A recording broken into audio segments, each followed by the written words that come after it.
사도행전 9장 31절 한 절 말씀 우리 다 같이 읽겠습니다. 사도행전 9장 31절입니다. 함께 읽습니다. 시작. 그리하여 온 유대와 갈릴리와 사마리아 교회가 평안하여 든든히 서가고 주를 경외함과 성령의 위로로 진행하여 수가 더 많아지니라. 아멘.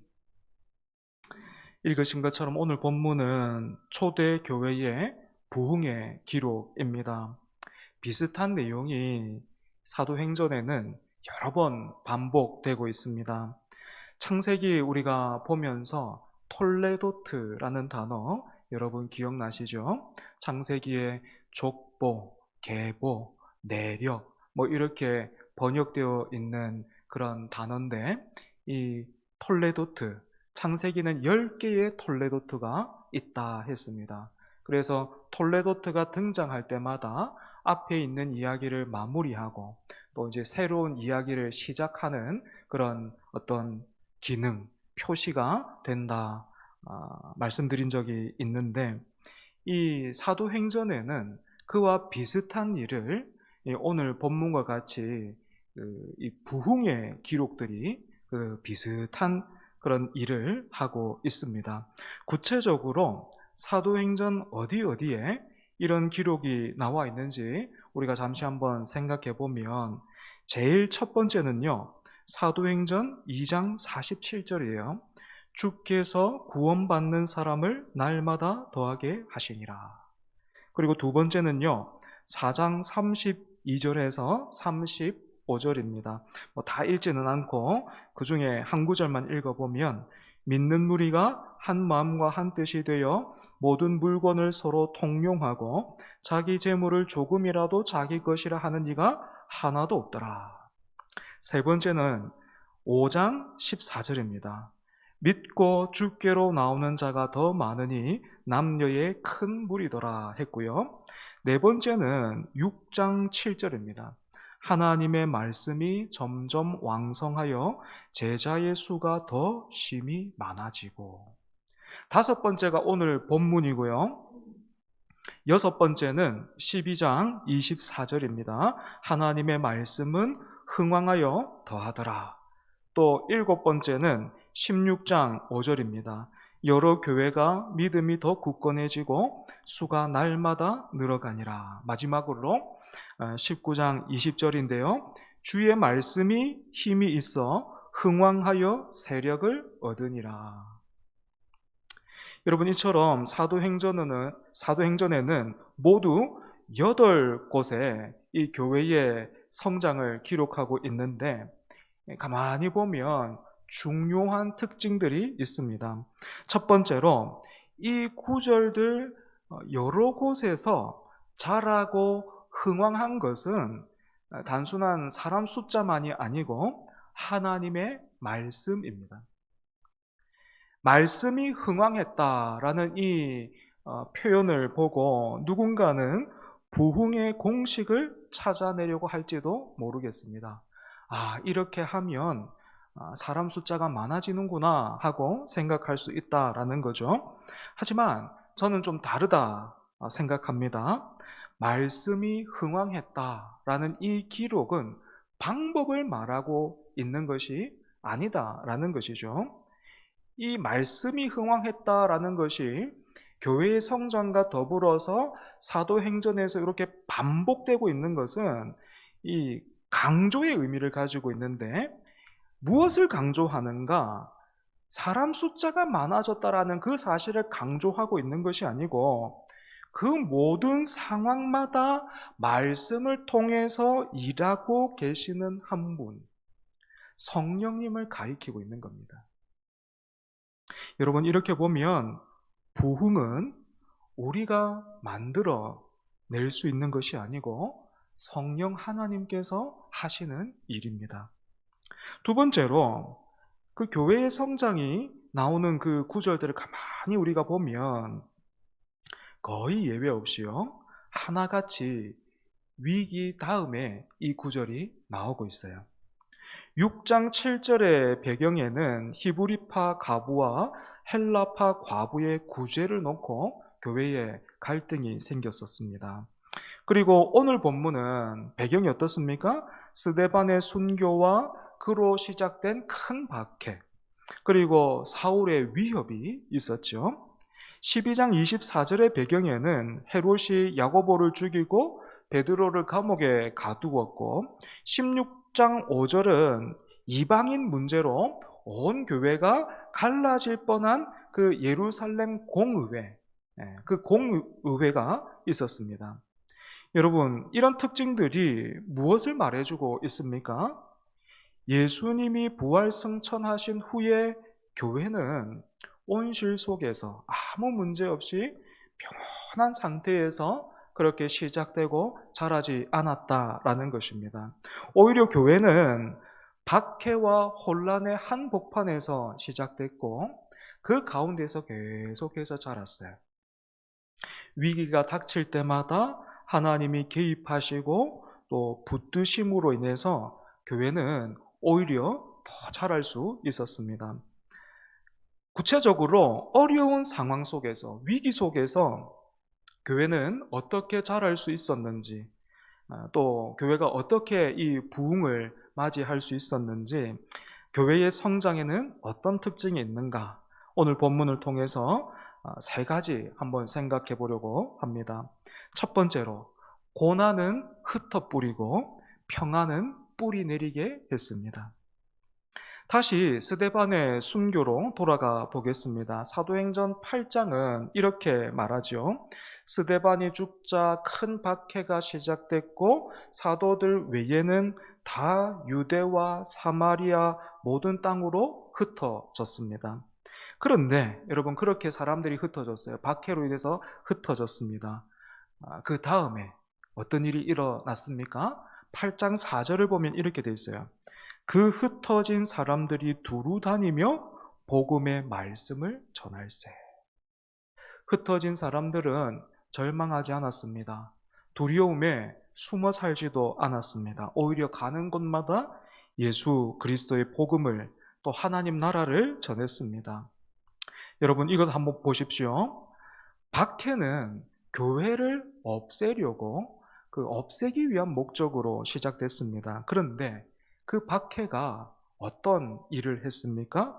오히려 복음의 씨앗을 사방으로 흩날려 보내는 바람이 됐죠. 그죠?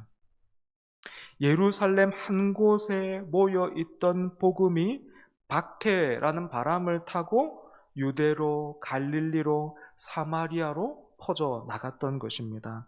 특별히 사마리아 한번 생각해 보십시오. 유대인과 사마리아 사람 어떤 사이였습니까? 서로 상종하지도 않았던 뿌리 깊은 원수지간이었습니다. 그런데 그런 사마리아에도 복음이 들어가서 믿는 공동체가 세워졌습니다. 여러분, 이런 선교 전략은요, 사람이 세울 수 있는 게 아니죠. 그죠? 이것은 고난을 통한 하나님의 강권적인 흩으심이었습니다. 여기에서 우리는 하나님께서 두 가지 도구를 함께 쓰신다라는 것을 발견하게 됩니다. 앞에서 말씀드렸죠, 그죠? 고난은 교회를 세상 밖으로 흩어서 복음의 씨앗을 사방으로 뿌리는 일을 했습니다. 말하자면 이 밖으로 미는 힘입니다. 고난은 밖으로 이렇게 밀어내는 힘이죠. 그리고 평안은 그렇게 흩어진 교회가 뿌리를 내리고 든든히 설 수 있는 모판이 되었습니다. 이건 안으로 다지는 힘입니다. 이처럼 여러분, 하나님은 고난도 쓰시고 평안도 쓰십니다. 하나님은 하나도 버리지 않는 거야. 우리는 고난이나 어려움 당하면 야, 이거 끝났다, 이거 뭐 잘못됐다, 이렇게 생각하는데 어떻습니까? 하나님은 고난도 사용하시고 평안도 사용하십니다. 하나님은 하나도 안 버리세요. 그런데 여기서 한 가지 궁금한 게 있어요. 여러분, 오늘 본문 다시 보시면 31절 보시면 그 평안이 나오는데, 이 평안은 어떻게 찾아온 것일까요? 혹시 사울 한 사람이 되게 악랄했는데 그 사울 한 사람이 회심했기 때문에 그 교회를 향한 박해가 멈추고 평안이 찾아왔겠습니까? 물론 사울이 박해의 최선봉에 서 있었던 것은 사실이죠. 하지만 여러분 생각해 보십시오. 그런 사울에게 그 공문을 체포할 수 있는 그 공문을 써 주었던 대제사장도 있었습니다. 그러니까 사울이 최선봉에 서 있기는 했었지만 이 유대교 지도부 전체가 교회와 또 성도들을 향해 적개심을 가지고 있었습니다. 그러니까 사울 한 사람 바뀌었다고 해서 뭐 한순간에 이 박해가 핍박이 사라지진 않는다라는 거죠. 그렇다면 이 평화는 어떻게 시작됐을까요? 어떻게 오게 됐을까요? 오늘 본문은 침묵하고 있지만 그것을 다루고 있지 않지만 잘 모르는 역사의 뒷이야기가 있습니다. 사도행전이 기록되던 당시에 그 로마를 다스리던 황제가 누구냐면 칼리쿨라라는 그런 황제가 다스리고 있었는데 이 사람이요 대단히 교만했습니다. 그래서 나중에는 자기 자신을요 신이라고 그렇게 선포했어요. 내가 신이다 선포했습니다. 그래서 주후 39년경에 이 황제가 무슨 명령을 내렸는가 하면 예루살렘 성전이지 않습니까? 그 성전의 지성소, 그 지성소에 자기 동상을 세울 것을 명령했어요. 여러분, 이 명령이 유대인들에게 어떻게 들렸겠습니까? 이건 상상할 수도 없는 신성 모독이죠. 그죠? 그래서 하나님의 거룩한 성전이 이방 황제의 우상으로 더럽혀질 그 절체절명의 위기의 순간에 수만 명의 유대인들이 목숨을 걸고 일어섰습니다. 이 사람들은 로마 군대 앞에 엎드려 가지고 자기 목을 내밀면서 이렇게 외쳤다 그래요. 동상을 세우려거든 먼저 우리 민족 전체를 죽이고 세워라. 이처럼 온 나라가 발칵 뒤집혔고 농사철이었다 그러는데 씨 뿌리는 일조차 멈출 정도였다고 합니다. 여러분, 이런 상황에서 유대 지도부의 모든 정치적, 종교적인 에너지가 어디에 쏠렸겠습니까? 이 싸움에 집중됐겠죠. 그죠? 민족의 존망을 걸고 있는 이 싸움에 다 집중됐던 겁니다. 그러니까 당시 사람들이 그 교회, 예수 그리스도의 복음을 뭐라고 불렀냐면 나사렛 이단 이렇게 불렀는데 그 예수 믿는 사람들을 감시하고 잡아들이는 일을 자연스럽게 좀 등한히 하게 된 겁니다. 여러분, 이것을 우연이라고 할 수 있겠습니까? 하나님은 그 로마의 한 황제, 그 광기 어린 그 황제를 통해서도 하나님은 일하셨습니다. 그 거대한 역사의 소용돌이 속에서 이제 막 흩어져서 뿌리를 내려야 할 그 어린 교회에게 숨 쉴 틈, 이 평안의 창을 열어주셨던 것입니다. 세상의 역사 주관자가 누구인지 이보다도 어떻게 더 선명하게, 분명하게 보여줄 수 있겠습니까? 그런데 여러분, 여기서 우리가 조심해야 할 게 있습니다. 무엇인가 하면요. 평안의 시기에는 위험도 같이 온다라는 거예요. 평안의 시기는 항상 위험도 같이 옵니다. 어떤 위험일까요? 나태해질 수 있는 위험, 그리고 세속화되는 위험입니다. 박해가 없으니까 긴장이 풀리고 편안하니까 하나님을 찾는 절박함이 사라지기 시작하는 거죠. 그래서 여러분, 우리가 잘 기억해야 합니다.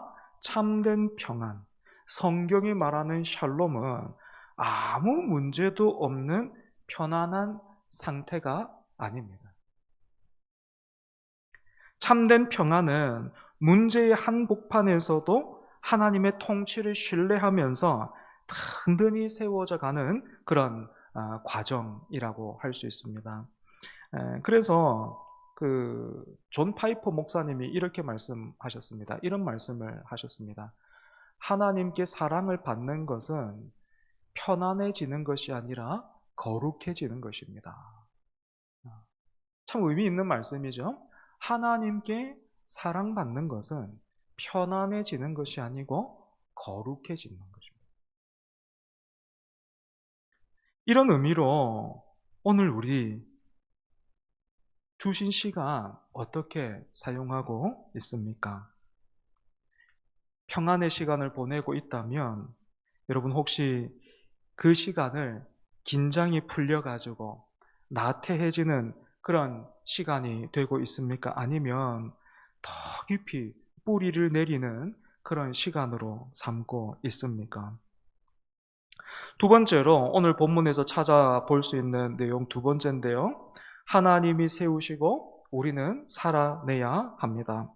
여러분 이게 무슨 말인가 하면요. 손바닥도 마주쳐야 소리가 난다라는 말이 있듯이 이 교회가 성장하는 이 부흥에 있어서 하나님의 목과 우리의 몫이 무엇인가 하는 겁니다. 이것을 알려면 오늘 본문의 그 원어를 좀 한번 생각해 볼 필요가 있습니다. 31절에 세 개의 중요한 동사가 나오는데요. 이 동사들의 문법이 대단히 좀 의미심장합니다. 먼저 든든히 서가고, 이 말은 수동태입니다. 수동태. 무슨 뜻입니까? 교회가 스스로 자기를 세운 것이 아니고 세워져 가고 있다라는 거예요. 세워지고 있다라는 뜻입니다. 그러면 교회를 세우는 분은 누굽니까? 하나님이십니다. 건축의 주체는 우리가 아니라 하나님이시다라는 거죠. 그 다음에 수가 더 많아지니라, 이것도요 수동태입니다. 교회가 스스로 숫자를 막 불려나간 게 아니고 더해졌다라는 거예요. 누가 더하십니까? 사도행전 2장 47절을 보면 이렇게 되어 있습니다. 주께서 더하게 하시니라. 사람을 교회에 더하시는 분도 주님이십니다. 그런데 이 세 번째 동사가 참 재밌습니다. 진행하여라고 되어 있죠. 진행하여. 이 단어는 앞에 두 동사와는 다르게 교회가 능동적으로, 또 성도들이 능동적으로 하는 행동을 의미하는데, 이 걸어간다라는 뜻이 있습니다. 진행하여, 걸어간다. 조금 의역하면 살아낸다, 이렇게 말할 수도 있습니다. 그렇다면 구체적으로 교회에 속한 성도는 어떻게 살아내야 합니까? 오늘 본문을 보면 주를 경외하며 또 성령의 위로 안에서 이렇게 두 가지 일이 제시되어 있습니다. 여러분 여기에 중요한 균형이 있습니다. 교회는 세워지고 더해지는 그런 공동체입니다. 이건 하나님이 하시는 목이에요. 하나님이 하시는 일입니다. 그리고 동시에 교회와 성도는 걸어가는 존재입니다. 이건 우리가 해야 할 몫입니다. 하나님이 세우시고요, 우리는 걸어가요. 하나님이 세우시고 우리는 살아내야 합니다. 이 균형이 대단히 중요합니다. 이 균형이요, 우리를 두 가지 함정에 빠지지 않도록 지켜주거든요. 첫 번째로 여러분 그 함정은, 우리가 빠질 수 있는 함정은 이것입니다. 우리가 열심히만 하면 부흥은 우리가 만들어낼 수 있다라는 거예요. 이렇게 생각하는 거예요. 이게 우리가 빠질 수 있는 첫 번째 위험입니다. 좋은 프로그램, 좋은 전략, 또 좋은 마케팅만 있으면, 또는 좋은 일꾼들, 설교 잘하는 어떤 목사나 뛰어난 목사가 있으면 교회는 큰다라는 생각이죠. 이것은 부흥을 수학 공식처럼 생각하는 그런 자세와 태도라 할 수 있겠습니다. 하지만 본문은 말하죠. 세우시는 분은 누구다? 하나님이시다. 또 다른 함정은 이겁니다. 어차피 들어보니까 하나님이 다 하신다 하네, 우리는 아무것도 안 해도 되겠네 하는 겁니다. 이게 두 번째 함정이에요. 방관주의입니다. 방관주의. 그런데 오늘 본문은 또 말하고 있죠. 분명히 말하고 있습니다. 교회는 계속해서 걸어가야 된다. 성도는 살아내야 한다. 어떻게 살아야 된다고요? 주를 경외함과 성령의 위로로. 주를 경외함, 성령의 위로, 이 두 가지가 우리 두 다리인 거예요. 교회의 두 기둥인 거예요. 주를 경외함, 성령의 위로. 먼저는 주를 경외함입니다. 이것은 무엇을 의미할까요? 사람이나 로마 제국 같은 그런 큰 힘이나 세상의 그 어떤 위협보다 하나님을 더 두려워하는 것을 말합니다. 여러분, 일반적으로 우리에게 두려움이 찾아오면 모든 게 정지됩니다. 그죠? 갑자기 두려운 일 탁 만나면 막 이렇게 사람들 뭐 이런 말들 하잖아요. 119가 몇 번이야? 112가 몇 번이야? 뭐 이런 이야기들 한다잖아요. 그죠? 모든 게 그냥 정지되는 거예요. 공포에 얼어붙어 버리는 거죠. 그런데 박해 앞에서 흩날린 민들레 홀씨 같았던 빌립, 얼어붙지 않았습니다. 사마리아 성에서 또 광야에서 복음을 전했습니다. 아나니아도 얼어붙지 않았습니다. 사울에게 보내시는 그 주님의 말씀을 듣고 아나니아는 얼어붙지 않았습니다. 사울을 택하셨다라는 그 말씀에 순종했고, 예루살렘 사도들도 바나바의 그 중재로 인해서 사울을 받아들였고 또 교제할 수 있었습니다. 여러분, 이런 경외함이 교회와 성도들을 세속화의 유혹으로부터 지켜낼 뿐만 아니고 성장의 밑거름이 되는 것입니다. 그래서 4세기의 그 위대한 교회사의 위대한 설교가로 이름이 남아있지요. 크리소스톰이라는 이 분이 이런 말을 남겼다고 합니다. 교회는 사람보다 하나님을 더 두려워할 때 자란다. 교회는 사람보다 하나님을 더 두려워할 때 자란다. 다음은 성령의 위로입니다. 여기에서 성령의 위로는 눈물을 닦아주고 등을 토닥여주는 그런 감성적인 위로가 아닙니다. 이 위로라는 단어는 예수님께서 약속하신 보혜사 성령과 같은 그런 어근에서 나온 말입니다. 박해를 견디게 하는 힘, 다시 일어서게 하는 힘, 담대히 복음을 전하게 하는 힘이 이 위로라는 단어에 포함되어 있는 것입니다. 이건 우리 몸도 마찬가지예요. 몸에 근육을 붙이려면 어떻게 해야 됩니까? 일상생활로만으로는 근육이 붙지 않습니다. 무거운 걸 들어 올렸다가 내리는 그 일들을 반복해야 되고 계단을 오르내려야 합니다. 여러분, 성령의 위로도 마찬가지입니다. 성령의 위로는 우리가 진 짐을 대신 치워주는 게 아니에요. 오히려 그 짐을 능히 지고 갈 힘을 주시는 것입니다. 그리고 그 짐을 지고 한 걸음씩 한 걸음씩 우리가 걸어갈 때에 우리는 근육이 생기는 겁니다. 영적인 근육이 생기는 거예요. 영적으로 더 단단해지고요. 교회는 성숙을 향해서 나가게 되는 것입니다. 박해라는 그 무거운 짐 앞에서 초대교회가 무너지지 않았던 이유가 바로 여기에 있는 거죠. 여러분, 우리가 능동적으로 해야 할 이 두 가지 일요, 주를 경외함과 성령의 위로, 같이 우리가 의미를 생각해 봤는데, 의미를 아는 것도 중요한데 여러분, 이 두 가지는 같이 있어야 돼요. 우리가 두 다리를 이렇게 딛고 서 있는 것처럼, 그래야 몸의 균형이 맞는 것처럼 이 두 가지는 항상 같이 있어야 됩니다. 생각해 보십시오. 주를 경외함만 있어요. 주를 경외함만 있어. 그럼 어떻게 되겠습니까?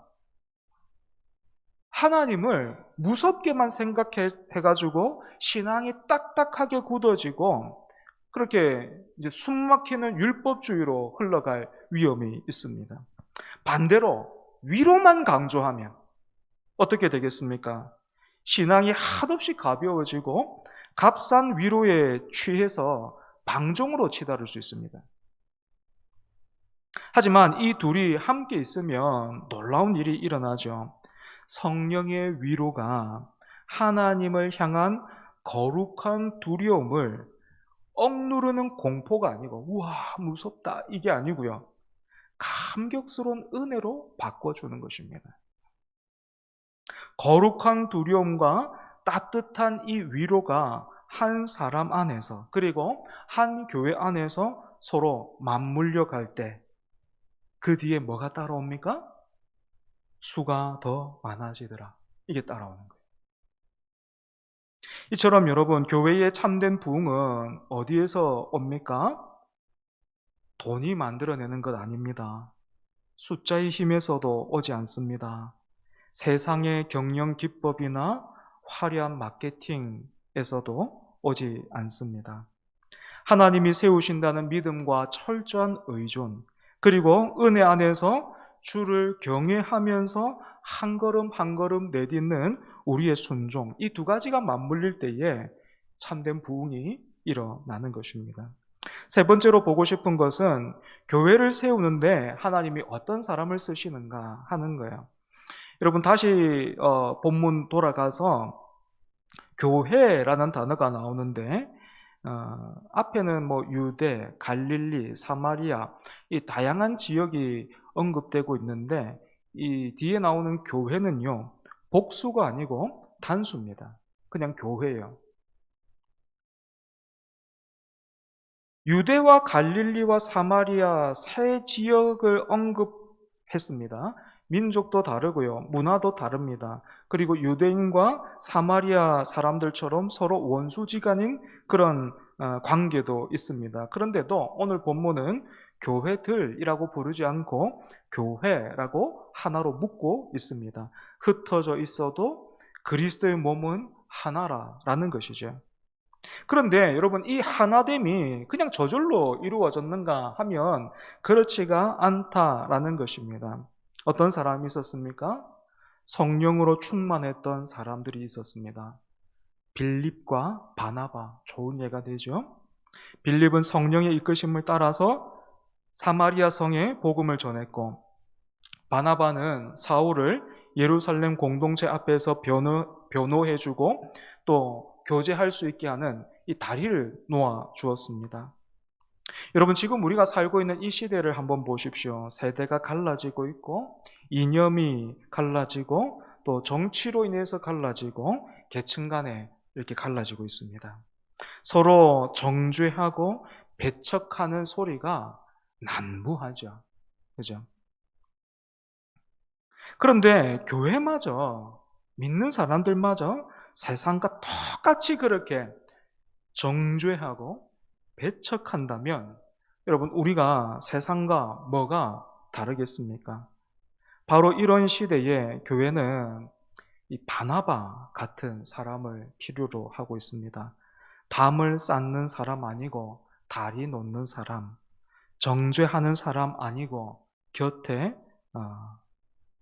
곁에서 세워주는 사람.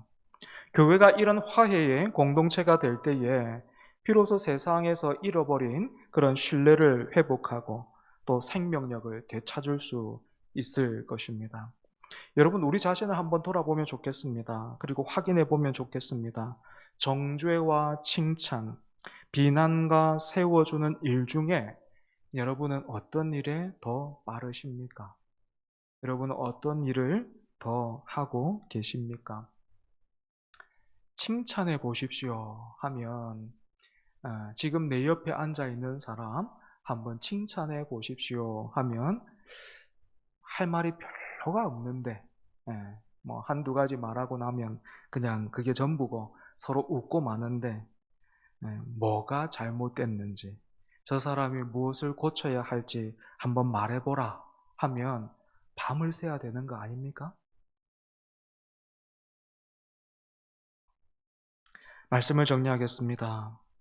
오늘 우리는 부흥이 우리가 만드는 것 아니고 성령께서 하시는 일임을 확인했습니다.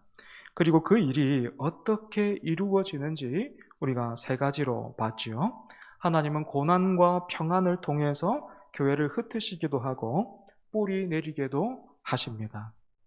이때 우리는 주를 경외함과 성령의 위로로 살아가야 합니다. 여기에 좋은 예가 빌립과 바나바가 된다 그랬죠. 여러분 하나님은 지금도 교회를 세워가고 계십니다. 그래서 여러분 교회는 절대로 소멸되지 않습니다. 그 사도행전에서 8번에 걸쳐서 나오는 그 교회의 부흥의 기록들을 한번 보십시오. 대부분은 위기 뒤에 나온다 했잖아요. 그죠? 그런데 그 위기 뒤에 교회의 부흥이 따라붙고 있습니다. 무엇을 의미합니까? 교회는 사라지지 않는다는 거예요. 교회는 계속된다는 거예요. 실제로가 그렇잖아요. 그죠? 교회를 그렇게 박해했던 그 칼리쿨라라는 그 황제가 다스렸던 로마는 사라졌어요. 이제 로마 없습니다. 박물관에나 가야 있습니다. 그죠? 그런데 주님의 몸된 교회는 어떻습니까? 지금도 계속되고 있잖아요. 교회는 사라지지 않습니다. 그리고 말씀하신 대로 우리 주님 다시 오시는 날에 어떤 일 일어납니까? 이 세상은 심판을 받아요. 이 세상은 종말을 맞게 되죠. 그리고 이 땅 가운데 하나님의 나라가 온전히 세워지는 것입니다. 여러분, 우리가 참으로 이 말씀 믿는다면 어떻게 살아야 되겠습니까? 주를 경외함과 성령의 위로로 살아야 합니다. 주를 경외함과 성령의 위로. 이것이 우리의 두 다리입니다. 이것이 우리 교회의 두 기둥입니다. 그리고 우리 안에 빌립과 바나바 같은 사람 필요하죠. 다른 데서 찾을 것 아니고 내가 바로 그런 사람 되어야 됩니다. 어떻게 될 수 있습니까? 아이고, 나는 태어나기를 막 경상도 순도 100%라 가지고 나는 막 바나바 안 됩니다. 여러분, 그런 사람 없어요. 주를 경외함과 성령의 위로로 다듬어집니다. 그죠? 주님 닮아 갑니다. 그런 사람 우리가 되어야 되겠죠. 그래서 간절히 원하기는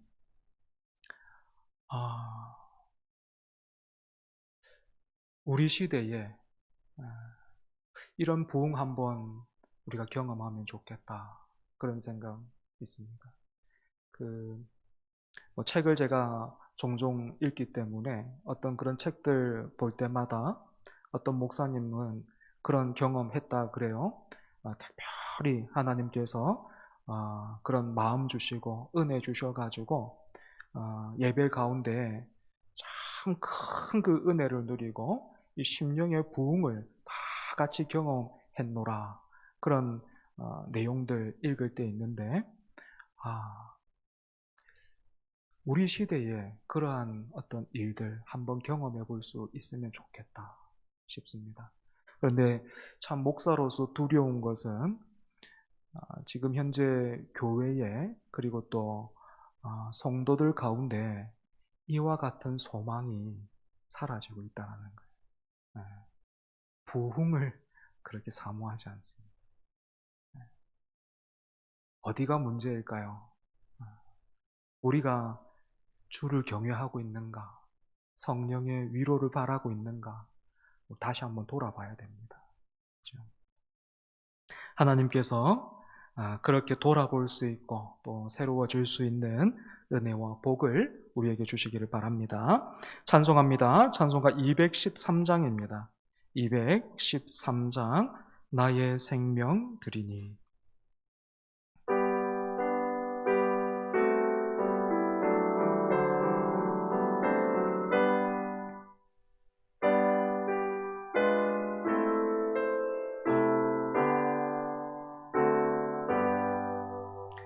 나의 생명 드리니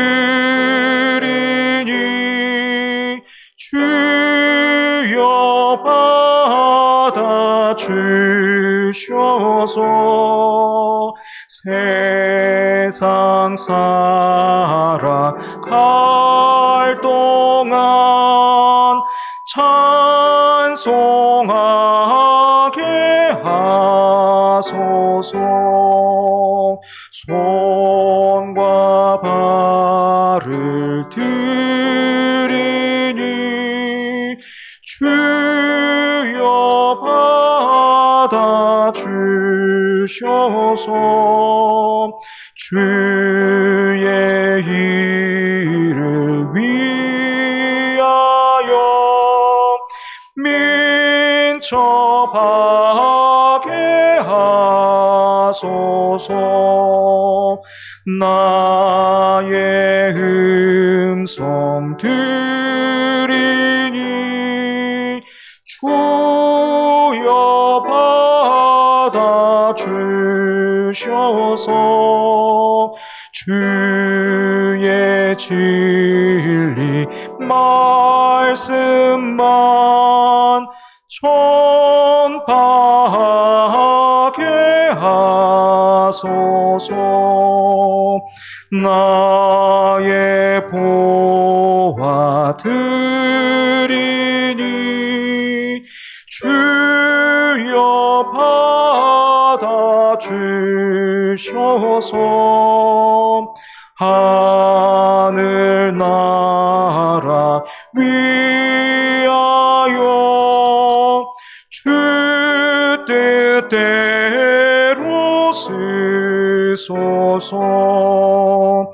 나의 시간 드리니 주여 받아 주셔서 평생토록 주 위에 봉사하게 하소서.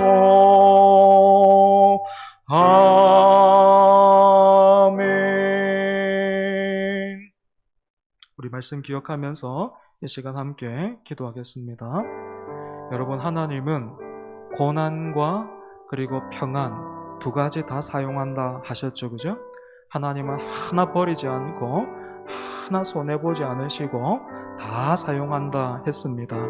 그래서 야고보서 말씀 보면 이런 말씀이 있어요. 너희 중에 고난 당하는 자가 있느냐?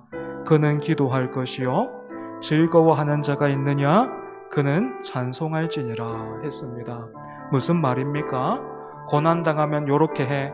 또 즐거워하는 사람도 있으면 이렇게 해. 방법을 말하는 게 아니고 어떤 상황 가운데 있든지 하나님과 동행하라. 어떤 상황 가운데 있든지 예배자로 서라 라는 그런 말씀 아니겠습니까? 그죠? 우리가 이 말씀 붙들고 이 시간 함께 기도하면 좋을 것 같아요. 특별히 개인적인 어떤 문제로 인해서 고난은 있을 수 있겠지만 상황적으로는 우리가 평안 가운데 있지 않습니까? 그렇다 보니까 우리가 자꾸 위험에 빠지는 것 같아요. 함정에 빠져요. 어떤 함정입니까? 세속화, 그죠? 나태해지는 거예요. 믿는데 사모하지를 않아요. 그죠? 한 집에서 같이 사는데 사랑하지는 않아. 그런 셈인 거예요. 여러분, 그렇게 되면 안 되겠죠, 그죠? 평안할 때 믿음의 뿌리를 내리는 우리, 고난 당할 때 더욱 하나님 앞에 나가는 우리. 너희 중에 고난은 당하는 자가 있느냐? 그는 기도할 것이요. 즐거워하는 자가 있느냐? 그는 찬송할지니라. 그 말씀 기억하고 붙들면서 이 시간 함께 기도하겠습니다. 아버지 하나님, 감사합니다. 살아계신 하나님, 오늘 또 말씀하시고 또 하나님의 나라를 지금도 일구어 가고 계시는 능력의 하나님, 신실하신 하나님, 은혜의 하나님, 그 하나님이 참으로 우리 같은 인생과 다른 분이심을 하나님 오늘 우리가 말씀을 통해서 확인했습니다. 교회의 부흥의 기록을 우리가 봤습니다. 그런데 그 교회의 부흥, 그 평안함이 아버지 고난 뒤에 항상 자리 잡고 있는 것 우리가 살폈습니다. 하나님은 고난도 사용하시고 평안도 사용하시는, 아무것도 손해보지 않으시고 아무것도 버리지 않으시고 다 모든 것이 합력하여 선이 되게 하시는 참으로 놀라우신 분이심을 하나님 우리가 함께 다루었습니다. 아버지 하나님, 그러기에 아버지 그 야고보서의 말씀처럼 너희 중에 고난당하는 자가 있느냐? 그는 기도할 것이요. 즐거워하는 자가 있느냐? 찬송할지라. 하신 하나님 그 말씀 우리가 기억하면서 어떤 상황에서든지 주께로 더욱 가까이, 주 앞으로 더욱 가까이, 예배하는 자리로 가까이, 기도하는 자리로 가까이, 말씀 앞으로 가까이 나가는 하나님 우리 될 수 있게 하여 주시옵소서. 아버지 하나님, 오늘 이 시대 우리의 모습들을 말씀 앞에서 돌아보고 점검합니다. 하나님, 평안의 시대, 평화로운 시대를 살아가고 있으면서 하나님, 이 세상의 마지막 때의 징조, 주님께서 말씀하신 그 마지막 때의 징조가 눈으로도 보이고 귀로도 들리고 있지만 하나님, 그 평안에 너무 젖어버려가지고 우리가 나태하진 않습니까? 우리가 식어져 있진 않습니까? 하나님, 돕든지 차든지 하라, 미지근하여 내가 내 입에서 토해버리라 하셨던 그 라오디게아 모습, 라오디게아 교회의 모습과 같이 오늘 우리가 하나님 그와 같지는 않습니까? 그 평안함에 취해서 하나님 우리가 나태하고, 믿고는 있는데 사랑하지도 않고, 믿고는 있는데 사모함도 없고, 하나님 그와 같이 우리가 살아가고 있지는 않습니까? 세상에 물들어가고 있지는 않습니까? 아버지 하나님, 이런 우리를 용서하여 주시옵소서.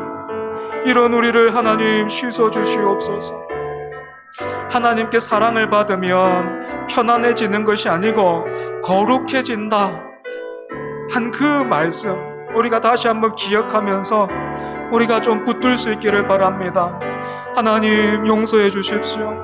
하나님께 사랑 많이 받아서 이 세상 편안하게 살아가고자만 했던 그런 우리, 너무 어리석은 우리, 믿고 있다 했지만 말씀을 믿는 게 아니고 하나님을 믿는 게 아니고 내 생각 믿고 내 기대 믿고 그거 하나님 앞에 내어 밀면서 그대로 해주지 않아서 하나님 앞에 원망하고 불평하면서 그 옛날 광야 이스라엘 백성들처럼 원망하고 불평하고 늘 돌아보면서 하나님, 그렇게 우리가 살았습니다. 주여 용서하여 주시옵소서. 주여 우리를 용서하여 주시옵소서. 주여 우리를 새롭게 하여 주시옵소서. 여러분, 다시 한번 기도합시다. 두 달이 있다 했습니다. 교회에 두 기둥이 있다 했습니다. 무엇입니까? 주를 경외함과 성령의 위로하심. 이게 두 달이고요, 두 기둥입니다. 제가 우리 교회 부임해서 이제까지 가만히 돌아보면 하나님이 우리 교회를 얼마나 사랑하시는지 몰라요. 때마다 하나님이 사람 보내주시고 우리의 필요들 채워주시고, 제가 우리 교회에 와서 이렇게 되면 좋겠다, 이것 좀 돌볼 수 있고 손볼 수 있으면 좋겠다 싶었던 거 돌아보면요, 안 된 게 하나도 없어요. 하나님이 때에 다 채워주시더라고요. 제가 원하는 때는 아닌데, 제가 원하는 방법은 아니었지만 때가 되니까 하나님이 다 해주시더라고요. 여러분, 하나님은 우리에게 그렇게 신실하신데, 하나님은 그렇게 우리에게 여전히 성실하신데 우리는 어떻게 살고 있습니까? 두 다리, 그 두 다리로 여러분 걸어가고 있습니까? 혹시 한쪽 다리로만, 주를 경외하는 한쪽 다리 또는 성령의 그 위로하심, 그 한쪽 다리로만 계속해서 원하는 게 그 위로밖에는 없고, 또 계속해서 말하는 게 하나님 무섭다, 이것밖에는 없지는 않습니까? 여러분, 두 다리 회복해야 되겠습니다. 하나님 앞에서 우리가 그 손 마른 사람 같고 안전뱅이 같은데, 그 미문 앞에 앉아 있었던 안전뱅이 같은 게 오늘 우리 아닙니까? 하나님, 이런 우리 불쌍히 여겨주셔서 주를 경외함과 성령의 위로하심, 이 두 다리로 걷는, 이 두 기둥 세워가는 우리 되게 해달라고 이 시간 함께 다시 한번 기도하겠습니다. 아버지 하나님, 아버지 하나님, 지금도 쉬지 않으시는 하나님, 지금도 성실하신 하나님, 지금도 너무나도 신실하신 하나님 아버지, 졸지도 아니하시고 주무시지도 아니하시고 이 땅 가운데 하나님의 나라를 이루어 가고 계시는 하나님 아버지, 돌아보면 모든 게 은혜입니다. 아버지, 우리 교회가 이제 100주년 앞두고 있는데 100주년의 역사를 다 알지 못하지만 지난 5년과 6년만 돌아보더라도 하나님이 얼마나 성실하신지, 하나님이 얼마나 신실하신지, 하나님이 얼마나 이 땅 가운데 주의 몸된 교회를 세워가고 싶어 하시는지 부인할 수가 없습니다. 하나님은 이렇게 일하고 계신데 우리는 그 앞에서 어떻게 살았습니까? 하나님, 우리가 바라는 게 단지 위로밖에는 없진 않았습니까? 하나님, 우리가 알고 있는 게 단지 주를 경외함, 그 두려운 마음밖에는 없지는 않았습니까? 그래서 하나님, 우리가 은혜를 받아도 적당하게 받으려고 하고 우리가 적당하게 거리를 내어서 그렇게 하나님 살아가려고 애쓰지 않았습니까? 주님, 그래서 어느새 우리의 모습이 성전 미문 앞에 앉아 있었던 그 안진뱅이와 같이, 아버지, 성전 앞에는 있는데 그 시선이 다른 데 고정되어서 다른 것을 구하면서 하나님 그렇게 살고 있지는 않습니까? 주여, 우리를 고쳐주시옵소서. 금과 은은 내게 없거니와 내게 있는 것으로 너에게 주노니 나사렛 예수 그리스도의 이름으로 일어나 걸어라. 그 말씀이, 그 복음이 오늘 우리에게도 와닿아서 하나님, 절름발이가 되고 또 다리 쓰지 못하는 자가 되어버린 우리를 고쳐주시옵소서. 아버지, 두 다리, 주를 경외함과 성령의 위로 두 다리, 두 기둥, 주를 경외함과 성령의 위로 이 두 기둥, 주여, 두 다리로 이 두 기둥 붙들고 세워가며 하나님 앞에서 살아가는 우리 될 수 있게 하여 주시옵소서. 주여, 우리에게 믿음 더하여 주시옵소서. 주여, 우리의 눈을 열어 주시옵소서. 하갈의 눈을 열어서 샘을 보게 하신 하나님, 하갈의 눈을 열어서 생명을 보게 하신 하나님, 우리의 눈도 열어주시고 우리의 귀도 열어주시옵소서. 아버지 하나님, 그래서 참으로 주를 경외함과 성령의 위로 이 두 다리로 살아내는 우리 될 수 있게 하여 주시옵소서. 시간이 오래 걸린다 해도 하나님, 이 두 기둥 세워가는 우리 될 수 있게 하여 주시옵소서. 우리 마지막으로 한 번만 더 기도하겠습니다.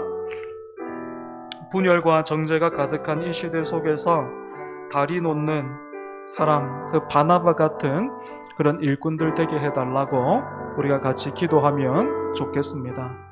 여러분, 바나바 다른 데서 찾지 말아야 됩니다. 그죠? 우리 교회 바나바 없으면, 빌립 같은 사람 없으면 내가 빌립이 되라 하시는 말씀인 줄 알고, 내가 바나바가 되라 하시는 말씀인 줄 알고 그렇게 알아들으면 틀림없을 겁니다. 하나님, 내가 빌립과 바나바 같은 사람 되게 하옵소서. 우리 같이 기도하고, 내일부터 토요일까지 우리 중고등부 수련회 있습니다. 위에서 기도해 주십시오. 그리고 또 오는 주일에 오후에 부모 교육 특강 있습니다. 역시 기도해 주시고, 그 다음 주 화요일, 수요일 우리 청년부 또 수련회 다녀올 텐데 여러분 위에서 기도해 주십시오. 우리 마지막으로 한번 다시 기도하겠습니다. 아버지 하나님, 그 복음이 전해지는 곳마다 하나님의 교회가 섰습니다. 유대 땅과 갈릴리와 사마리아에 교회가 섰습니다. 성경은 교회들이 세워졌다 말하지 않고 하나님, 교회라고 하나로 묶었습니다. 그렇게 서로 다른 사람들이 다른 지역에 세워졌던 그 교회가 하나 될 수 있었던 것, 하나님, 빌립 같은 그런 성령에 충만한 사람, 또 바나바 같은 다리 놓는 사람 있었기에 아버지, 그를 통하여서 하나님께서 일하셨기에 하나님 가능한 일이었음을 또 함께 말씀을 통해서 나누었습니다. 주님, 우리도 그렇게 빌립 같은 일꾼, 바나바 같이 다리 놓는 사람 되게 하여 주시옵소서. 하나님, 내일부터 우리 토요일까지 중고등부 수련회가 시작됩니다. 아버지, 2박 3일의 일정 내내 하나님 은혜 더하여 주시옵소서. 그 오는 발걸음 지켜주시고 그들의 마음을 열어주시고 그 열어주신 마음속에 말씀이 자리 잡게 하여 주시옵소서. 여러 가지 일들을 이 무더위 속에서 진행해야 합니다. 하나님, 준비하고 진행하고 섬기는 손길들 하나님 기억하여 주시고 지치지 않게 해주시고 아무도 몸과 마음 다치는 사람 없게 하여 주옵소서. 아버지, 주일 오후에 부모 교육 특강이 있습니다. 준비하고 섬기시는 강사 교수님에게도 하나님 지혜와 힘 더하여 주시고 또 온 교회가 크게 유익받는 하나님 그런 시간 되게 하여 주옵소서. 청년부도 하나님 수련회를 준비합니다. 가고 오는 발걸음 하나님 지켜주시고 주를 경외함과 성령의 위로로서 좋은 시간 보낼 수 있는 하나님 그런 기회 되게 하여 주시옵소서.